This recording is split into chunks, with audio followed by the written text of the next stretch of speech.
দেখুন, আজকে বিশ্ব মানবাধিকার দিবস উপলক্ষে আজকের এই আলোচনা সভা। বাংলাদেশে দাঁড়িয়ে মানবাধিকার বিষয়ক কোনো কথা বলতে গেলে আমার ছোটবেলায় স্কুলে পড়া কিংবা আমার যে কোনো জিনিস মেমোরাইজ করা একটা টেকনিকের কথা আপনাদের সঙ্গে শেয়ার করতে চাই। আমি পড়াশোনার জীবনের সংজ্ঞা বুঝতাম না, কিন্তু উদাহরণ বুঝতাম। তেমনি মানবাধিকার বলতে যা বুঝি তার মানবাধিকারের সংজ্ঞা আমি বুঝি না, কিন্তু এখন আমি প্রতিনিয়ত মানবাধিকার কাকে বলে তার উদাহরণ বুঝি। বিশেষ করে এই সময় বাংলাদেশে বসবাস করে খুন, গুম, রাহাজানি, মানুষের মৌলিক অধিকার ভঙ্গ করে তাদেরকে মৌলিক অধিকার থেকে বঞ্চিত করা, মানুষের ভোটের অধিকার থেকে বঞ্চিত করা, মানুষের নিরাপত্তা, ব্যক্তির জীবনযাত্রা, সমাজের নিরাপত্তা, পরিবারের নিরাপত্তা বিঘ্নিত করা, একজন universal declaration of human rights এর অধীনে একজন মানুষের সিভিল এন্ড পলিটিক্যাল রাইটস, তার সোশ্যাল রাইটস ভুলুণ্ঠিত করা, এটা আমাদের নিত্যকার দিনের ঘটনা। সুতরাং মানবাধিকার নিয়ে আলোচনা করতে গেলে মানবাধিকার লঙ্ঘনের যে ঘটনা উদাহরণ প্রতিদিন বাংলাদেশে সৃষ্টি হয়, আমার মনে হয় পৃথিবীতে এত বড় উদাহরণ অন্য কোন দেশে সৃষ্টি হয় বলে। আজকে একটা অগণতান্ত্রিক, একটা অনিয়মতান্ত্রিক, একটা জগদ্দল পাথরের মধ্যে আমরা বসবাস করছি, একথা বলতে অত্যুক্তি হবে না। আজকে শুধুমাত্র রাষ্ট্রীয় ক্ষমতায় থাকার জন্য আপনার মানবাধিকার লঙ্ঘনের প্রতিনিয়ত যে ঘটনা ঘটছে,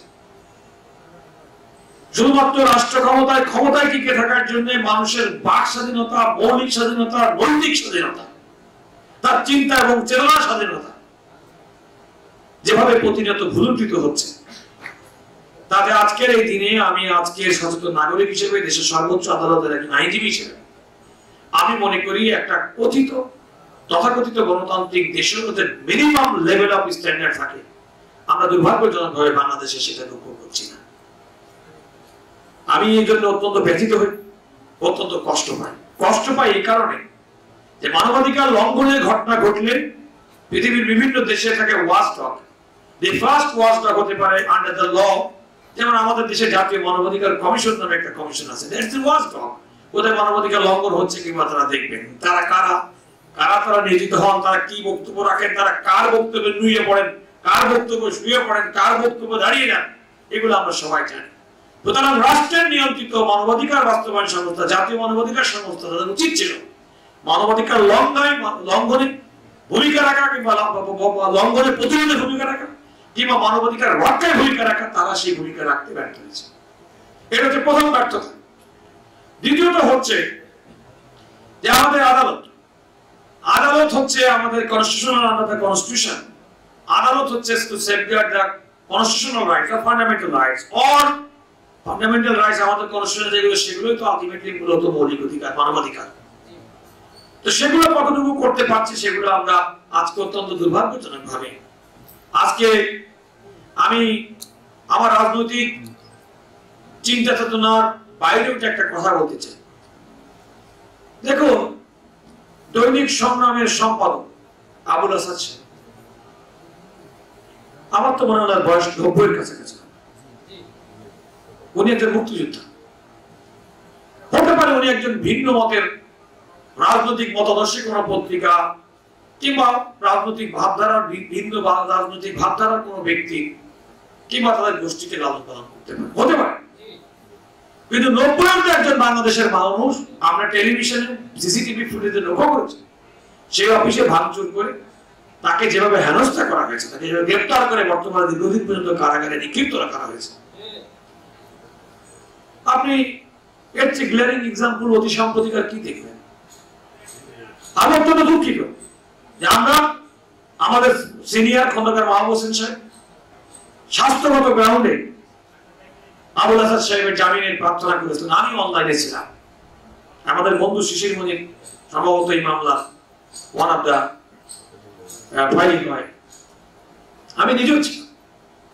কিন্তু দুর্ভাগ্যজনক ভাবে কি অপরাধে, কি কারণ তিনি আজ পর্যন্ত কারার বাইরে আসতে পারলেন না, আমার বোধগম্য হয়।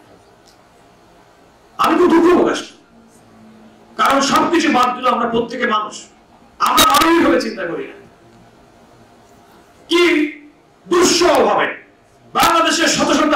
কোটি টাকা লোপাট হয়ে যায়।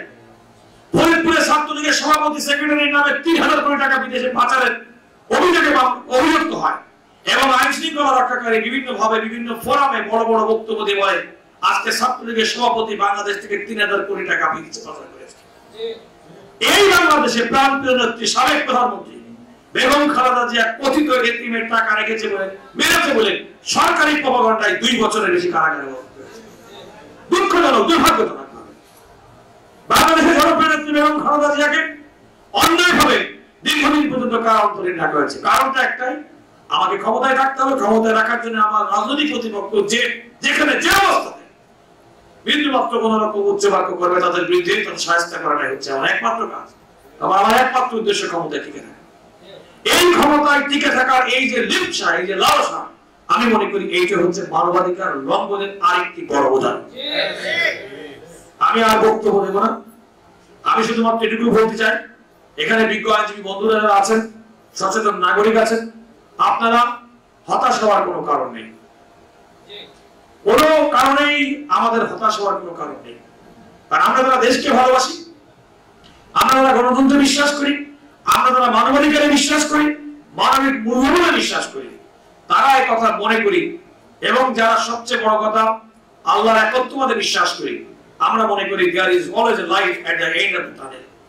টানেলের ওপাশে অবশ্যই একটা আলো আছে এবং আমরা সবাই সেই আলোর সুদিনের অপেক্ষায় আছি। আপনাদের সবাইকে ধন্যবাদ।